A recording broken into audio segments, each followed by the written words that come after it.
నుంచి కూడా ఈ పరిసర ప్రాంతాల్లో ఉన్నటువంటి వారందరినీ కూడా ఎందుకంటే కేసీఆర్ విచారణ చేస్తున్నంతసేపు కూడా ఎవరిని ఇటు వైపు రాకుండా పోలీసులు అడ్డుకోవడం జరిగింది. తర్వాత సిట్ అధికారులు వెళ్ళిపోయిన తర్వాత కొద్దిసేపటి క్రితమే అందరినీ కూడా ఇటు వదలడంతో కేసీఆర్ ఇంటి వరకు చేరుకోవడం జరిగింది. దీనికి సంబంధించి ఇప్పుడు పూర్తిగా అంటే కేసీఆర్ విచారణ ఈ ఫోన్ ట్యాపింగ్ సంబంధించి అనేక అంశాలపైన విచారించినట్టు తెలుస్తుంది.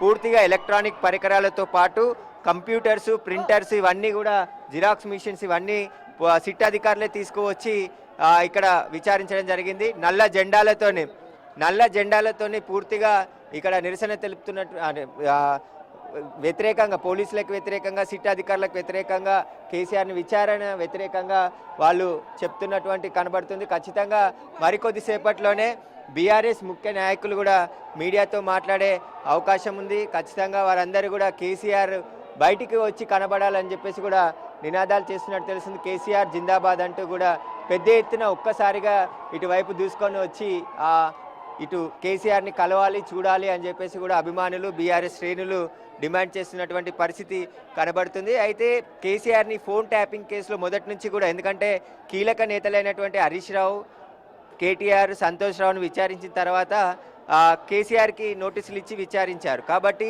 ఈరోజు విచారణ ముగిసింది కాబట్టి కేసీఆరే ఇక ఫైనల్గా ఉన్నాడు కాబట్టి తర్వాత ఇక కోర్టులో ఛార్జ్షీటు దాఖలు చేసేందుకు సిట్ అధికారులు సిద్ధమవుతున్నట్టు తెలుస్తుంది. ప్రస్తుతం నల్ల జెండాలతోని ఇక్కడ నిరసన అంటే కేసీఆర్ విచారణకు వ్యతిరేకంగా వాళ్ళంతా కూడా పెద్ద ఎత్తున ఆందోళన చేస్తున్నటువంటి పరిస్థితి. కేసీఆర్, కేటీఆర్ బయటికి రావడంతో ప్రజెంట్ ఇక్కడైతే పెద్ద ఎత్తున మోహరించడం జరిగింది. వీరందరికీ సంబంధించి కూడా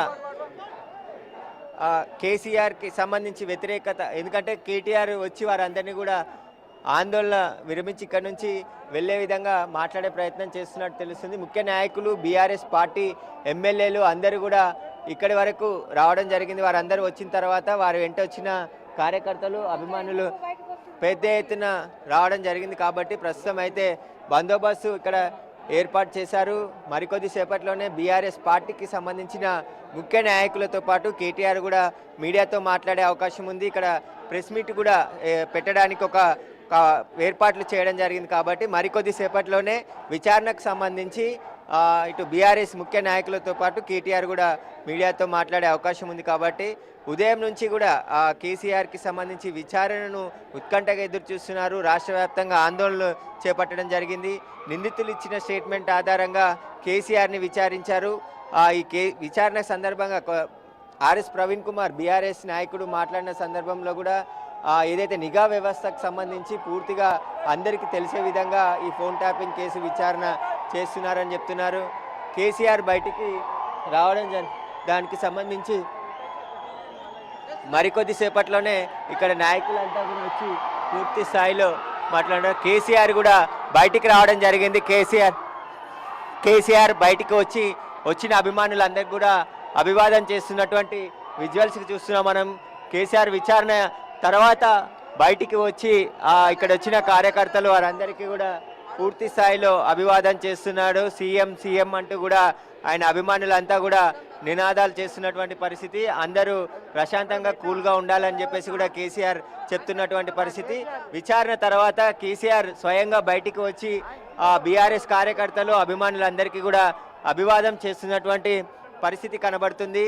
కేసీఆర్ విచారణ దాదాపు 4 గంటల 50 నిమిషాల వరకు కూడా సిట్ అధికారులు విచారించారు.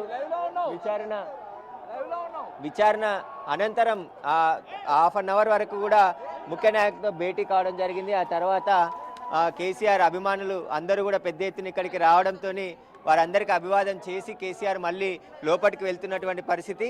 మరికొద్ది సేపట్లోనే మీడియాతో మాట్లాడడానికి సిద్ధమవుతున్నటువంటి పరిస్థితి ఇక్కడ కనబడుతుంది. Right, thank you Suresh. Nandinagar నుంచి లైవ్ విజువల్స్ మనం చూస్తున్నాం. బీఆర్ఎస్ పార్టీ అధినేత మాజీ సీఎం కేసీఆర్ అక్కడికి వచ్చినటువంటి వాళ్ళకి అభివాదం చేశారు. ఇంట్లో నుంచి బయటకు వచ్చారు ఆయన. పైనుంచి అక్కడ వచ్చినటువంటి వాళ్ళందరికీ అభివాదం చేశారు. మనం విజువల్స్ చూస్తున్నాం. మాజీ మంత్రి బీఆర్ఎస్ వర్కింగ్ ప్రెసిడెంట్ కేటీఆర్ మనకు కనిపిస్తున్నారు. మాజీ మంత్రి శ్రీనివాస్ గౌడ్, ఇంకా పార్టీ నాయకులు దేవి ప్రసాద్ మనకు కనిపిస్తున్నారు. మాజీ మంత్రి సబితాంద్ర రెడ్డి కనిపిస్తున్నారు. లక్ష్మారెడ్డి వీళ్ళంతా కూడా ఉన్నారు. సో కాసేపటి కిందే ఒక నిమిషం ముందే కేసీఆర్ కూడా బయటకు వచ్చారు. బయటకు వచ్చి అక్కడికి వచ్చినటువంటి అభిమానులకు అభివాదం చేశారు. ఉదయం నుంచి కేసీఆర్ విచారణను నిరసిస్తూ తెలంగాణ భవన్లో వందలాది మంది బీఆర్ఎస్ పార్టీ కార్యకర్తలు నాయకులు అక్కడ ఉన్నారు. సో కాసేపటి కింద సిట్ విచారణ ముగిసింది.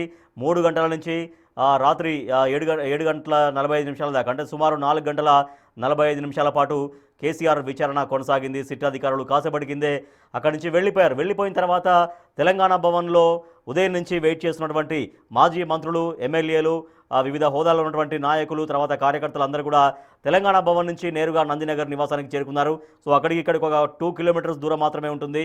అక్కడి నుంచి నేరుగా అక్కడికి వచ్చేసారు. అక్కడికి వచ్చేసిన తర్వాత మాజీ మంత్రులతో, పార్టీ ముఖ్య నాయకులతో కేసీఆర్ కాసేపు లోపల మాట్లాడారు. సో ఏం జరిగింది, సిట్ విచారణ ఎట్లా జరిగింది అనే దానిపైన పార్టీ ముఖ్య నాయకులతో కొంత డిస్కషన్ జరిగింది. తర్వాత కేటీఆర్ వాళ్ళంతా కూడా వచ్చి అభివాదం చేస్తున్నారు. దేశపతి శ్రీనివాస్ మనకు కనిపిస్తున్నారు, దేవి ప్రసాద్, కేటీఆర్, ఇంకా మిగిలినటువంటి నాయకులు లక్ష్మారెడ్డి, మాజీ మంత్రి లక్ష్మారెడ్డి, ఎమ్మెల్యే పల్లా రాజేశ్వరరెడ్డి, మాజీ ఎమ్మెల్యే అలా వెంకటేశ్వరరెడ్డి, వీళ్ళందరూ కూడా మనకు స్క్రీన్లో కనిపిస్తున్నారు. సో వాళ్ళందరూ వచ్చి కార్యకర్తలకు అభివాదం చేశారు. సో వాళ్ళు అభివాదం చేస్తుండగానే కాసేపటి కింద కేసీఆర్ కూడా బయటకు వచ్చారు. ఇంటి నుంచి బయటకు వచ్చారు. బయటకు వచ్చి వచ్చినటువంటి బీఆర్ఎస్ పార్టీ కార్యకర్తలకు, అభిమానులకు అభివాదం చేశారు.